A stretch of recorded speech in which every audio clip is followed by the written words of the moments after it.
Aujourd'hui, on plonge dans la carrière de Claude Hopkins, un génie méconnu dont les contributions ont façonné l'ère moderne de la publicité. Son parcours est remarquable. Malgré une enfance très pauvre où dès 10 ans, il travaille de 6h30 à 23h dans des marécages de cèdre, il a gravi les échelons pour devenir l'une des figures les plus influentes de son époque. Ses textes publicitaires légendaires ont propulsé des marques comme Schlitz, Palmolive ou encore Pepsodent vers le succès. Ses méthodes révolutionnaires de tests AB et d'utilisation de coupons lui ont permis d'être engagé en 1908 à l'âge de 41 ans pour rédiger des textes publicitaires pour Lord & Thomas pour un salaire de $185 000, soit l'équivalent de plus de 6 millions de dollars en 2024. Cet épisode couvre surtout ses influences au travers d'anecdotes et de récits sur ses parents et ses premiers jobs, et ensuite nous ferons un deuxième épisode plein d'histoires juteuses sur ses réussites et ses doutes dans le monde de la publicité. Je te souhaite un excellent podcast. Ce livre n'est pas écrit comme une histoire personnelle, mais comme une histoire d'entreprise. J'ai essayé d'éviter les banalités et de me limiter à des sujets d'intérêt instructif. L'objectif principal de chaque épisode est d'offrir des suggestions utiles à ceux qui me suivront, et de leur épargner les tâtonnements nocturnes que j'ai connus. Un soir à Los Angeles, j'ai raconté cette histoire à Ben Hampton, écrivain, éditeur et publicitaire. Il m'a écouté pendant des heures sans m'interrompre parce qu'il voyait dans cette carrière tant de valeur pour les débutants. Il ne s'est jamais reposé tant qu'il n'a pas eu ma promesse d'écrire l'histoire pour la publier. Il avait raison. Tout homme qui, par une vie d'esprit et d'application excessive, en apprend plus que les autres sur un sujet donné, doit une déclaration à ses successeurs. Les résultats de la recherche doivent être consignés.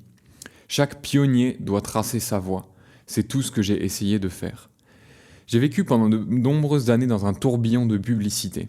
Naturellement, l'expérience m'a permis d'en apprendre plus que ceux qui ont eu moins de chance. Maintenant, je veux que cette expérience, dans la mesure du possible, aide d'autres personnes à éviter la même ascension difficile. J'ai consigné ces conclusions dans le seul but d'aider les autres personnes à commencer à gravir les sommets que j'ai escaladés. Je n'ai rien d'autre à gagner pour moi que cette satisfaction. Si quelqu'un avait établi un tel record lorsque j'ai commencé, je l'aurais béni pour cela. Ensuite, grâce aux efforts que je décris ici, j'aurais pu atteindre des sommets dans le domaine de la publicité, au-delà de ce que nous pouvons faire aujourd'hui. Puissais-je vivre pour voir d'autres le faire ? Et ça, c'était la préface du livre de Claude Hopkins, My Life in Advertising, ma vie dans la publicité. Ce qu'il vient de décrire là, je me suis marqué ça en note, et que c'est vraiment la raison du podcast. Les maîtres veulent transmettre leur savoir pour aider les générations futures. Et c'est marrant parce que c'est exactement ce que j'essaye de faire avec ce podcast Mentor. On plonge dans la vie de Claude Hopkins juste pour te remémorer, ou en tout cas retracer la raison de pourquoi on fait cet épisode maintenant. On a fait 2 épisodes sur la vie de David Ogilvy, qui était le papa du copywriting, de la publicité. Et David Ogilvy lui-même parlait dans son bouquin de ses mentors, et notamment de à quel point il a étudié la vie de Claude Hopkins et de son travail. D'ailleurs, il a écrit la préface de ce bouquin, en tout cas la recommandation. Il a dit « Toute personne qui a l'ambition de rentrer dans la publicité devrait lire ce livre, donc Scientific Advertising, au moins 7 fois. » Une des choses qui m'a marqué chez Claude Hopkins, c'est son trait de caractère, son conservatisme. C'est quelqu'un qui veut pas perdre d'argent, qui veut pas en faire perdre à ses clients. C'est quelqu'un de prudent. Et il explique d'où vient son conservatisme. Le plus grand événement de ma carrière s'est produit 1 an avant ma naissance. Mon père m'avait choisi une mère écossaise. Elle incarnait à un haut degré l'économie et la prudence, l'intelligence, l'ambition et l'énergie de sa race. Les garçons, dit-on, tirent la plupart de leurs qualités de leur mère. J'ai certainement hérité de la mienne un conservatisme évident. L'absence de cette qualité a ruiné plus de publicitaires, plus d'hommes d'affaires que toute autre chose que je connaisse. Ce fait sera souligné à maintes reprises dans ce livre. Je le souligne ici pour rendre hommage à la source de ma prudence. La sécurité d'abord a été mon fil conducteur. Une mère écossaise est le meilleur atout qu'un garçon puisse avoir s'il souhaite faire carrière dans la publicité. L'économie et la prudence sont alors instinctives chez lui. Ce sont des principes fondamentaux. Le succès, sauf par accident, est impossible sans elle. Mais l'absence de ces qualités peut être partiellement corrigée par une culture studieuse. La plupart des naufrages d'entreprises que j'ai rencontrés sont dus à des ambitions démesurées, à une spéculation imprudente sur une chance cachée, à cette précipitation qui se moque du conservatisme, à la course en avant sur des pistes encore vierges, de peur qu'un rival n'aille plus loin ou n'atteigne un niveau plus élevé. Je pense que pour comprendre ce paragraphe et ce chapitre-là, il faut se resituer dans le contexte. À l'époque, la publicité, elle est à ses débuts, c'est vraiment le berceau de la publicité.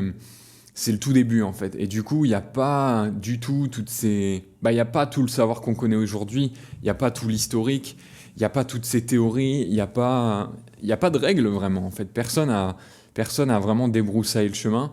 Et du coup, ce que je suppose par là, c'est que à l'époque, en fait, il y avait beaucoup de gens qui devaient se lancer dans la publicité, mais qui n'avaient pas cette habitude ou cette méticulosité de mesurer en fait leurs résultats. Et Claude Hopkins, c'est vraiment quelqu'un qui est connu pour mesurer tout ça, tu vois. Il envoie des publicités dans les journaux avec des coupons à découper et il mesure le nombre de journaux dans lequel, ou en tout cas le nombre de coupons qui sont retournés par journaux. Il faisait plein de tests, il changeait les headlines il mettait la même publicité dans un magazine et dans un autre, il changeait seulement la headline. Donc c'est le père du split testing, le test du A/B test, le père du A/B test. Tout ça, c'est des choses que lui a inventées en fait. À cause de ma mère, une pièce de 10 cents m'a toujours semblé aussi grosse qu'un dollar. Pas seulement mes pièces, mais aussi celles des autres. Je les ai dépensées avec soin, à la fois en tant que propriétaire et fiduciaire. Je n'ai jamais joué de façon importante, que ce soit pour moi ou pour les autres. Les échecs que j'ai essuyés, et ils sont nombreux, n'ont donc jamais pesé lourd contre moi. Lorsque je perdais peu d'argent et rien en termes de confiance. Lorsque je gagnais souvent des millions pour mon client et un grand prestige pour moi-même. Je le dois en grande partie à ma mère. Donc là, tu vois, si je tire juste une leçon, c'est la prudence et son conservatisme lui permet de faire plein de petits échecs où il perd peu d'argent, mais où il apprend et il tire des leçons. Et quand il a un succès, c'est des succès faramineux. Je lui dois aussi bien plus à ma mère. Elle m'a appris ce qu'est l'industrie. Et donc là, l'industrie, petite traduction, mais c'est le travail et je pense que plutôt l'éthique de travail. Je ne me souviens guère d'une heure, jour ou nuit, où ma mère n'était pas au travail.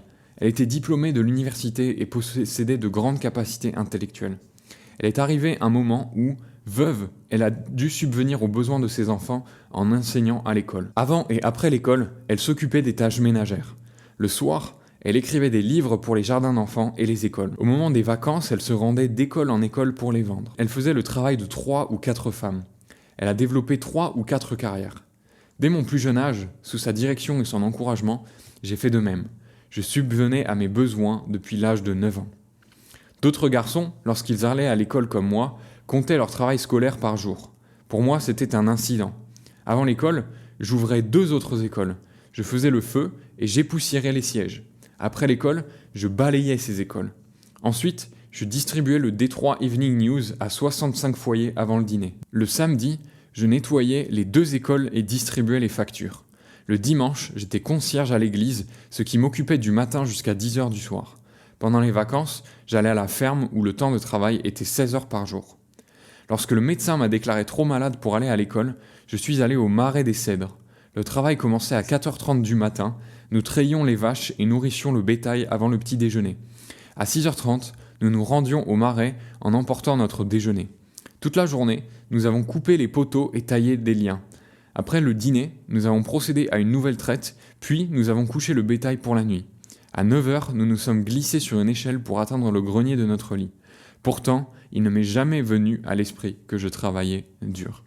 Donc là, tu vois la différence de quotidien entre ce qu'un enfant né au XXIe siècle aujourd'hui en Europe ou aux États-Unis peut connaître et à l'époque ce que lui faisait. Il avait des journées de 16 heures par jour, les jours où le docteur l'estimait trop malade pour aller à l'école. Par la suite, j'ai fait la même chose en affaires. Je n'avais pas d'horaire de travail. Lorsque je terminais avant minuit, je considérais ça comme un jour férié.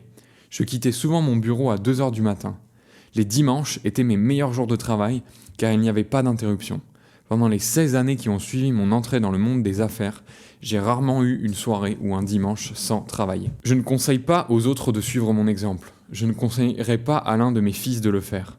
La vie offre tant de choses plus importantes que le succès, que le travail avec modération apporte probablement plus de joie. Mais l'homme qui travaille 2 fois plus longtemps que ses semblables est voué à aller 2 fois plus loin, surtout dans le domaine de la publicité. Ça, c'est un autre trait de caractère que j'adore chez Claude Hopkins, c'est qu'il a cette honnêteté en fait et cette transparence sur sa carrière. C'est quelqu'un qui était un bourreau du travail et il le dit lui-même, mais il dit également que il recommanderait pas forcément ça à ses fils, il recommanderait pas forcément ça à n'importe qui et qu'il est conscient que c'est pas pour lui. Tu verras plus tard, il y a tout un chapitre où il explique sa plus grande erreur qui était d'être resté employé pendant trop longtemps et qu'il a mis, je crois qu'il a passé 34 ans à bosser pour d'autres boîtes en tant que publicitaire avant de prendre son propre envol et monter sa propre boîte à lui, et à cause de son conservatisme notamment. Mais il dit à la fin qu'il est conscient que c'est pas pour tout le monde, et c'est pas pour tout le monde de monter une entreprise, d'avoir un job comme ça, de bosser dans la publicité, etc. Donc j'aime cette honnêteté en fait, cette transparence, cette espèce d'éthique tout simplement. De dire les choses telles qu'elles sont en fait, qu'il n'essayait pas de vendre du rêve. Donc là on a vu l'héritage de sa mère. Claude Hopkins nous disait qu'il a hérité de sa mère le conservatisme. Maintenant, qu'est-ce qu'il a hérité de son père ? Et tu vas voir que c'est encore plus fascinant, surtout si le domaine de la publicité t'intéresse et de la vente, parce que je trouve qu'il a une perspective vraiment super intéressante sur ce qu'il a hérité de son père, et tu vas voir. Grâce à mon père, j'ai connu la pauvreté, ce qui a été une autre bénédiction. Mon père était le fils d'un ecclésiastique.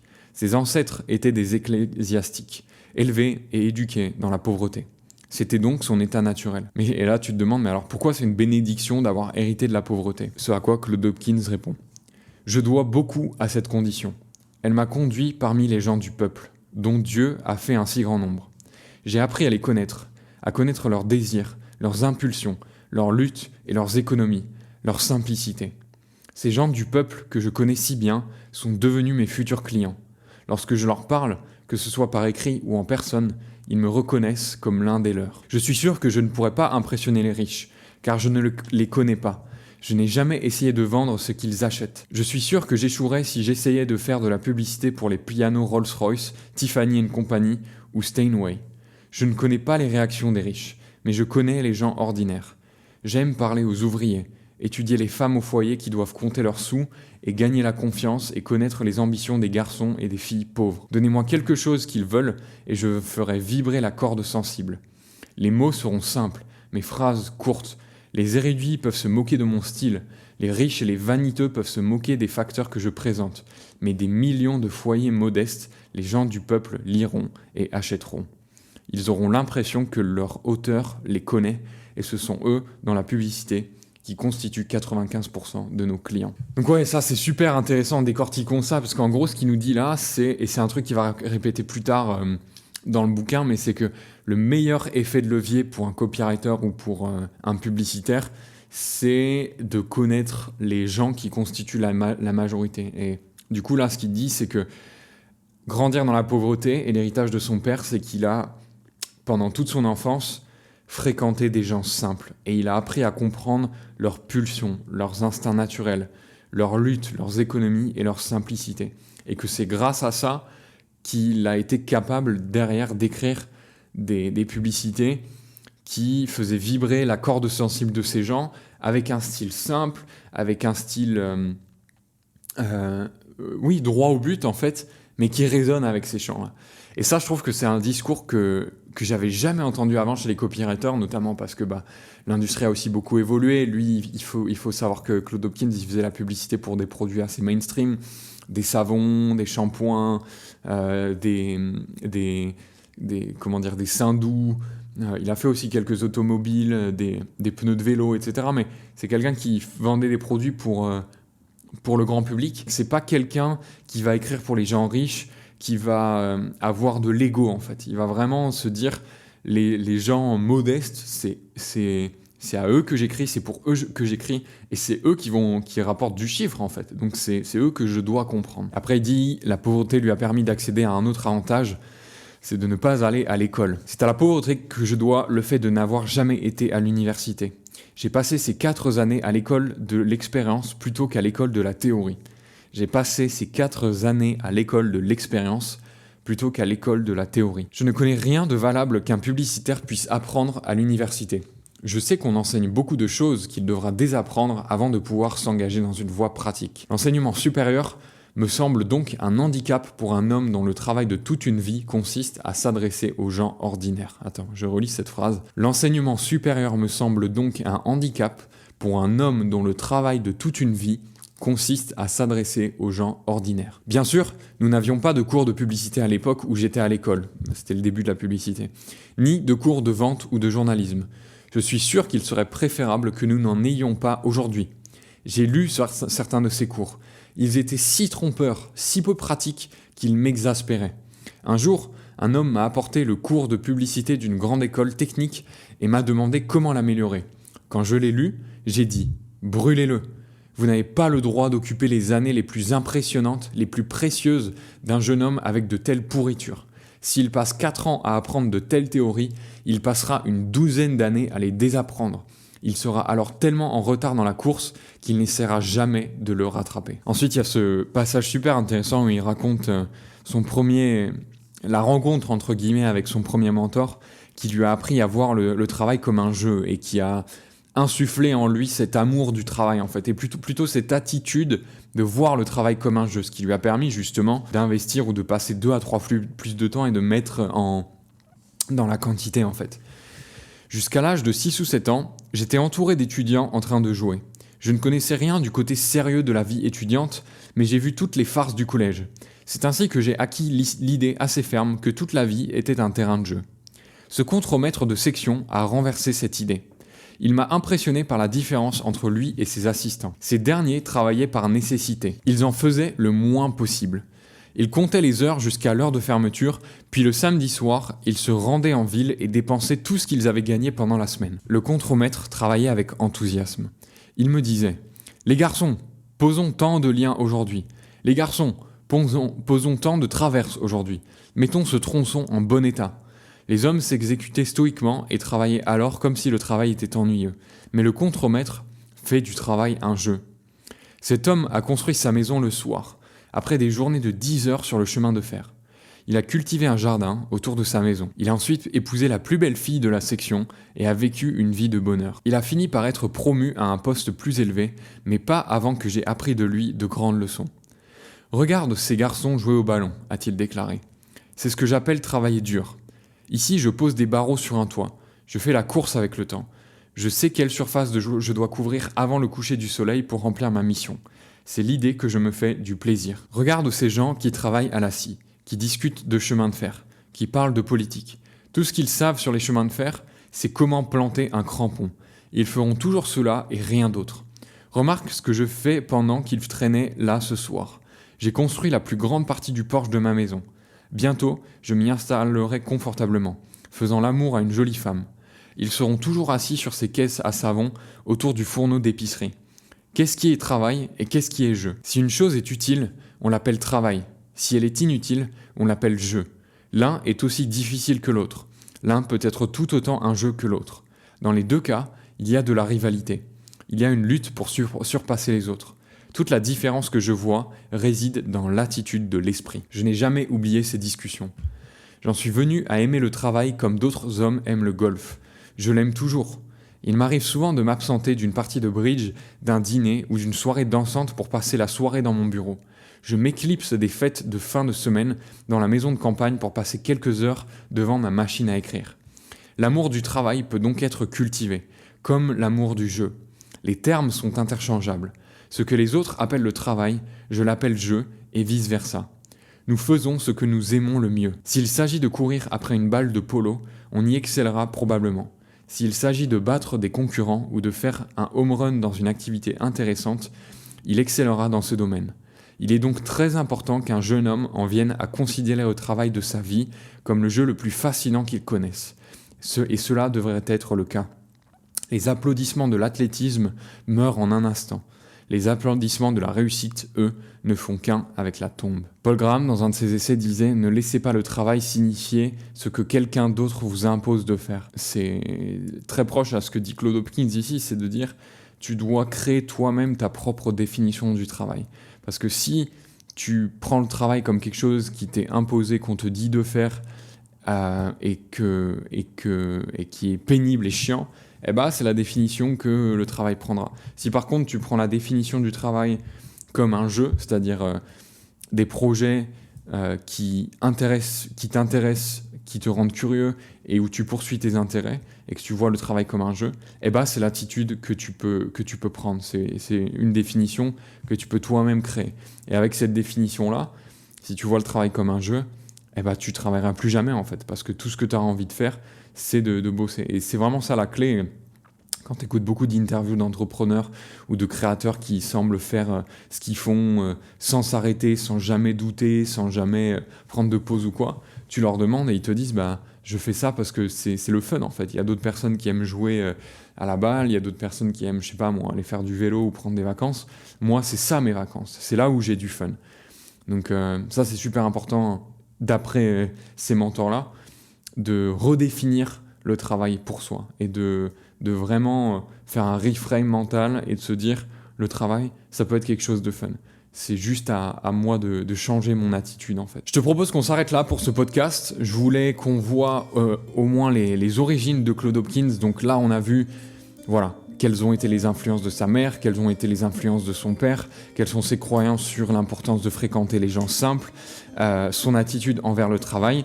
On a posé les fondations et dans le prochain épisode, on verra quelles sont ses leçons en publicité et quelle est son histoire dans la publicité. Tu verras qu'il y aura des tonnes de choses, des tonnes de pépites.